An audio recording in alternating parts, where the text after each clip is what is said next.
Hi everyone, welcome to my channel. আজকের যে topic, আজকের যে ভিশন, সেটা হচ্ছে এমন কোনো ব্যক্তি যে একটা সময় তোমার ভীষণ ভীষণ ভীষণ ভীষণ ঘনিষ্ঠ ছিল, বন্ধু বা বন্ধুর থেকেও বড় কিছু বলা যেতে পারে এক কথায়, এবং সে এমন একজন ব্যক্তি ছিল যার উপর তুমি সম্পূর্ণ ডিপেন্ড করতে।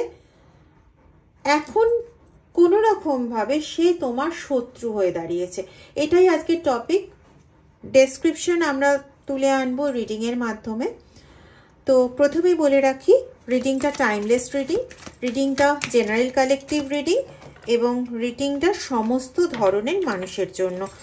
আর একটা কথা, যতটা তোমাদের সঙ্গে ম্যাচ করবে প্লিজ ততটাই নেবে, বাকিটা অন্যদের জন্য ছেড়ে দেবে, কেমন? চলো চলে যাই ডিরেক্ট রিডিংয়ে। তোমাদের জন্য প্রথমে অনেক অনেক অনেক অনেক পজিটিভ এনার্জি প্রাপ্ত হওয়ার শুভকামনা রইল। তোমরা অনেক পজিটিভ এনার্জিতে ভরপুর হও। নিজেদের জীবনের যত যুদ্ধ আছে, যত কিছু আছে, খুব সহজে মহাদেবের আশীর্বাদে তোমরা সেই যুদ্ধ জয় করো। ওকে, চলো রিডিংয়ে ঢুকি। তোমার বন্ধু এমন একজন বন্ধু ছিল, এ কিন্তু একটা সময় প্রকৃতই তোমার বন্ধু ছিল।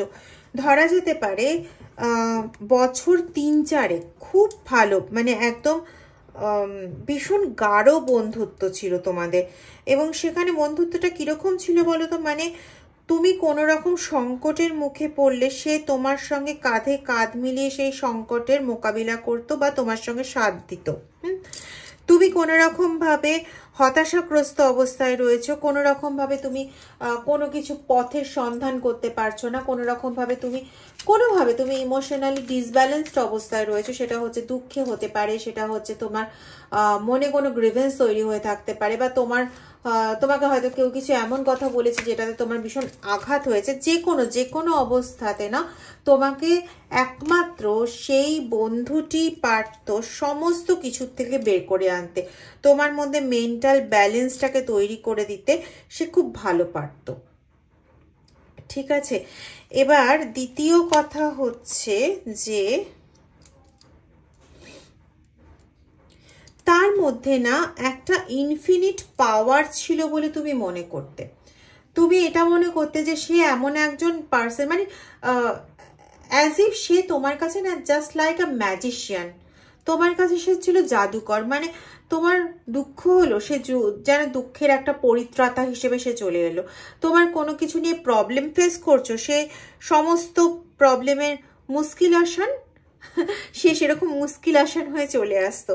তোমার সমস্ত বিপদে আপদে মানে এমনভাবে তোমার সামনে গিয়ে দাঁড়াতো যে তোমাকে কেউ কোনোভাবে অ্যাটাক করতে পারবে না, এরকম একটা সিচুয়েশন সে ক্রিয়েট করে রাখতো। মানে এক কথায় তোমার প্রতিরক্ষা কবচ বলো, তোমার নেগেটিভ থিঙ্কিং বা নেগেটিভ তোমার উপর যা যা বলো সেগুলোর থেকে তোমাকে সরিয়ে আনা বলো, সমস্ত এভরিথিং, এভরি অ্যাসপেক্টে তোমার ভরসা, তোমার হাত রাখার একটা কাঁধ হিসেবে সে তোমার কাছে দাঁড়িয়েছিল। কিন্তু পরবর্তীকালে যখন সে দেখলো যে তুমি তার থেকে এগিয়ে যাচ্ছ, যখন সে দেখলো যে তোমার আর তার মাঝে এমন একটা ডিস্টেন্স তৈরি হয়েছে, হয়তো তুমি অন্য জায়গায় মুভ করে গেছো, বা হয়তো তোমাকে বিবাহ সূত্রে অন্য জায়গায় যেতে হয়েছে, বা কর্মসূত্রে হয়তো তুমি অন্য জায়গায় চলে গেছো, সে একটা অন্য জায়গায় রয়ে গেছে, মানে যেখানে তোমাদের মিট হয়েছিল, যেখানে তোমরা থাকতে, সে সেখানে থেকে গেল। তুমি কর্মসূত্রে বা বিবাহ সূত্রে তুমি অন্য জায়গায় চলে গেলে, ঠিক আছে? সেই সময় একটা বিশাল বড় একটা গ্রহণময় পরিস্থিতি তৈরি হয়ে যাবে। মানে সেই সময় থেকে একটা গ্রহণময় পরিস্থিতি তৈরি হয়। মানে এরকম, ও সামনে দেখায় যে তোমার জন্য ভীষণ কেয়ারিং, তোমার জন্য ভীষণ চিন্তা করে, তোমার জন্য ভীষণ এখনো অ্যাক্টিভ, কিন্তু তুমি দেখো যে যখন তুমি কোনো রকম কষ্টের পজিশনে থাকো, তো ও তোমাকে এমন এমন কিছু কথাবার্তা বলে এখন বর্তমানে, যেখানে তুমি সেই কষ্ট থেকে মুক্তি পাওয়ার বদলে তুমি আরো কষ্টের মধ্যে ঢুকে পড়ো। হয়তো তুমি মানসিক কোনো কিছু নিয়ে কষ্ট পাচ্ছিলে, কেউ তোমাকে কিছু বলেছে, তুমি কান্না করছিলে, তুমি হয়তো কষ্ট পাচ্ছিলে, কিন্তু তুমি তাকে ফোন করে বলতে গেলে সে তোমাকে এমন কিছু কথা বলে দিল যে তুমি মেন্টালি আরো কষ্ট পেতে শুরু করে দিলে। কিন্তু আগে কিন্তু এমনটা হতো না, তোমার কষ্টটা শুনতো, শুনে সে এমন কিছু বলতো বা এমন কিছু অ্যাক্টিভিটি করতো যে তোমার সেই যে কষ্টের জায়গাটা সেটা অনেকাংশে কমে যেত। এবার দেখবো যে তার এরকম করার কারণটা কি। আগে সে তোমার সঙ্গে থেকে সে সবার মানে আনন্দ করতে পারতো, সে সমস্ত কিছু করতে পারতো। হ্যাঁ, তোমার সঙ্গে যখন সে দূরে সরে যায়, মানে তুমি যখন কাজের সূত্রে বা অন্য কোনো সূত্রে অন্য জায়গায় গমন করো, অন্য জায়গায় চলে যেতে বাধ্য হও, তোমার সঙ্গে যখন ডিস্টেন্সটা ক্রিয়েট হয়, দেখতেই পাচ্ছ আর তোমরা জেনেই গেছো এতদিনে এই কার্ড কি ইন্ডিকেট করছে, তখন সে না একটা ভয় পেয়ে যায়। শুধুমাত্র সে ভয় পায় সেটাই নয়, তাকে মন্ত্রণাদাতাও বেশ কিছু লোক ছিল সেই সময়, হতে পারে মানে এরা তার পরিবারেরই লোক। তারা তাকে মন্ত্রণা দেয় এবং খুব সম্ভবত তার পরিবারের লোকেরা এবং সে নিজেও কোনো স্পেল ওয়ার্কের মধ্যে এমনভাবে ইনভলভ হয় যে তোমার জন্য আরও একটা বাজে পরিস্থিতি সৃষ্টি করে দেয়। বিভিন্নভাবে নেগেটিভ অ্যাটাচমেন্টে তুমি ভুগতে থাকো, যেমন তোমার মনে খুব বাজে বাজে চিন্তা আসতে থাকে, মেন্টালি তুমি পুরো একদম এতটাই হ্যারাসড হয়ে যাও, মেন্টালি তুমি এতটাই ডিপ্রেশনে চলে যাও যে অনেকটাই তোমার হয়তো মনে হতো যে তুমি বোধহয় পাগল হয়ে গেছো, এটা তোমার মনে হতো, ঠিক আছে। বা শরীরের দিক থেকে প্রচণ্ডভাবে তোমার অবনতি ঘটে, শারীরিক স্বাস্থ্যর প্রচণ্ড অবনতি ঘটে, এই সমস্ত জিনিসগুলো তোমার হতে শুরু হয়। ডেফিনিট তোমার পেছনে এই যে তোমার বন্ধু ছিল, সেই বন্ধু তোমারই পিঠ পিছনে তোমার সম্পর্কে বিভিন্ন রকম কথাবার্তা বলে বিভিন্ন মানুষকে প্ররোচিত করে তোমারই এগেনস্টে সবাইকে মুভ করাতে শুরু করে।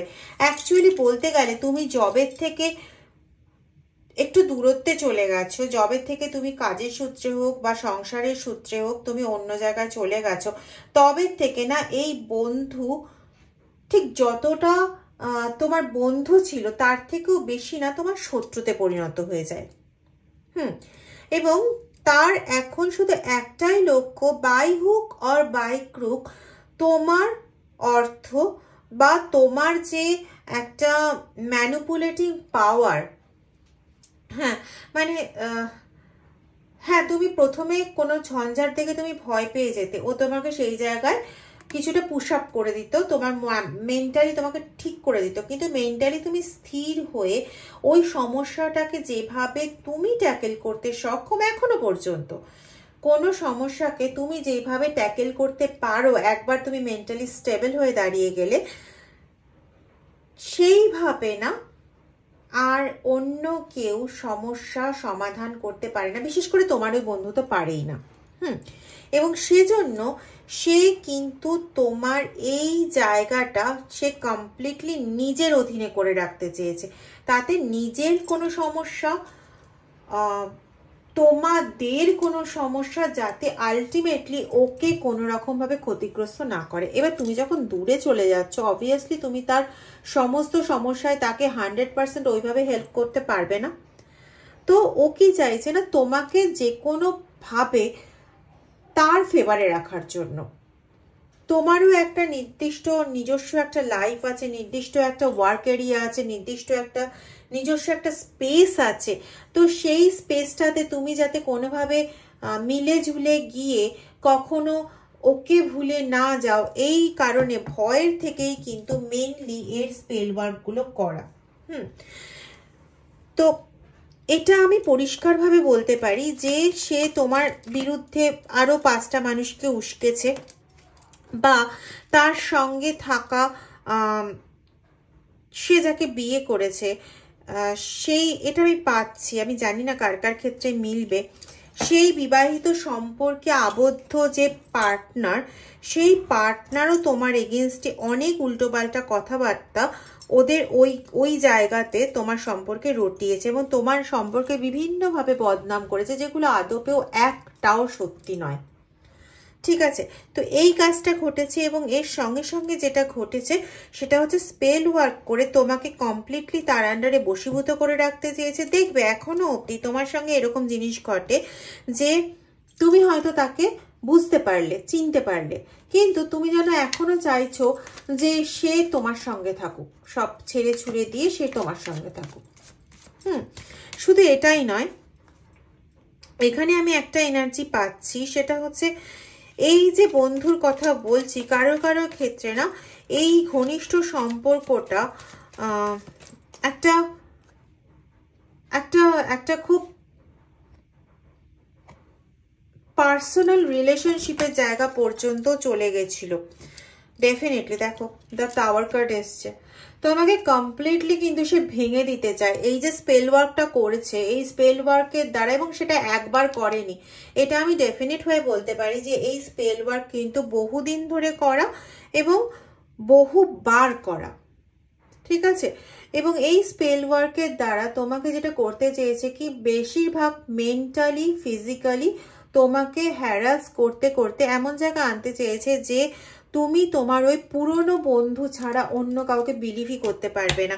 দেখে নেবে তোমার জীবনে যদি এখন মানে তোমার পার্টনার থেকে থাকে ম্যারেজ সূত্রে বা কাজের জায়গায়, তুমি ওদেরকে বিলিভ করতে গিয়ে তোমার প্রথম দিকে খুব সমস্যা হচ্ছিল। এখন তোমাদের মধ্যে বেশ অনেকেই আছো যারা হিলিং এনার্জিতে বা ঈশ্বরের কৃপায়, অনেকেই আছে যারা সাইকিক পার্সন, তারা ঈশ্বরের কৃপায় এই জায়গাটা অনেকটা ঠিক করে নিয়েছো, যে নিজেদের মধ্যে যে ঝামেলা ঝঞ্ঝাটগুলো হচ্ছিল সেই জায়গাটা অনেকটা কোপ আপ করে নিয়েছো। কিন্তু প্রথম দিকে তোমরা এই সমস্যায় প্রচন্ড পড়েছিলে এবং শারীরিক দিক থেকে প্রচন্ড অবক্ষয় হয়েছিল, মানিটারি দিক থেকেও অবভিয়াসলি প্রচন্ড অবক্ষয় হয়েছিল। ঠিক আছে, তো এই জায়গাগুলো দেখো প্রচন্ডভাবে, একটা সত্যি কথা বলবো, মানে এই যে তোমাদের বন্ধুর বেশি শত্রু সব ঠিক আছে, বন্ধুর বেশি টক্সিক পার্সন সব ঠিক আছে, কিন্তু এ না তোমার জীবনে এখন একটা থার্ড পার্টির মানে রোল, একটা পয়জনাস স্নেকের রোল, বিষাক্ত বিষধর সাপের রোল, একটা স্বার্থপর লোভী মানুষের রোল প্লে করছে। তোমরা কতটা বুঝতে পারছো জানি না, কিন্তু এই ব্যক্তি কোনোভাবেই কিন্তু তোমাদের যোগ্য না ছিল না আছে, ভবিষ্যতে হবে বলে মনে হয় না। হ্যাঁ, ঈশ্বর যদি এর মতি পরিবর্তন করিয়ে দেয় তাহলে অবশ্যই তোমাদের যোগ্য হয়ে উঠতে পারে, কিন্তু আগে তোমাদের যোগ্য ছিল না, এখনো তোমাদের যোগ্য নয়। এ কিন্তু তোমাকে ওই ওই ওই যে পোকাগুলো আছে না, রক্ত চোষা পোকা, বাদুর পোকা যেগুলো হয়, ওই জোক একবার ধরলে পরে দেখবে ছাড়তে চায় না, ও কন্টিনিউয়াস তোমার ভেতর থেকে ব্লাড সাক করে যায়। এই তোমার এই বন্ধু হচ্ছে সেই জোক, মানে এর থেকে আমি ভালো কিছু কথা বলতে পারলাম না। ফিজিক্যালি তোমাকে শুষেছে, মেন্টালি তোমাকে শুষেছে, ইকোনমিক্যালি তোমার উপরই বেস করে সম্ভবত দাঁড়িয়ে আছে। বোধহয় তার পরিবারও তোমার উপর বেস করে চলছে, হতে পারে। কারো কারো ক্ষেত্রে এই এনার্জিটাও পাচ্ছি যে সেই পরিবারের লোকও একটা সময় তোমার উপর ভীষণ ডিপেন্ডেন্ট ছিল, মানে তোমার বন্ধুর পরিবারের লোক ভীষণই ডিপেন্ডেন্ট ছিল, তাহলে তোমাকে ছাড়া কিছু বুঝতোই না, এত বেশি অয়েলিং বাটারিং তোমাকে করেছে যে তুমি ভেবেছো আহা হা এদের থেকে ভালো আর কেউ বোধহয় নেই, এদের থেকে আমাকে কেউ ভালোবাসতে পারে না, ইত্যাদি ইত্যাদি। কিন্তু এরা তোমাকে তখনও শুষেছিল, কিন্তু তুমি যখন সরে এসছো তখন তো আর তোমাকে ওইভাবে শুষতে পারছে না, ঘরে এনে বসে মিষ্টিটা মন্ডাটা খাইয়ে ওর মাধ্যমে তোমাকে বশীভূত করে রাখতে পারছে না, তাহলে কি করবে না, ডিরেক্ট চলো স্পেল ওয়ার্ক, যাতে তোমাকে কন্টিনিউ কিছু চালান করে তোমাকে বশীভূত করে রাখতে পারে।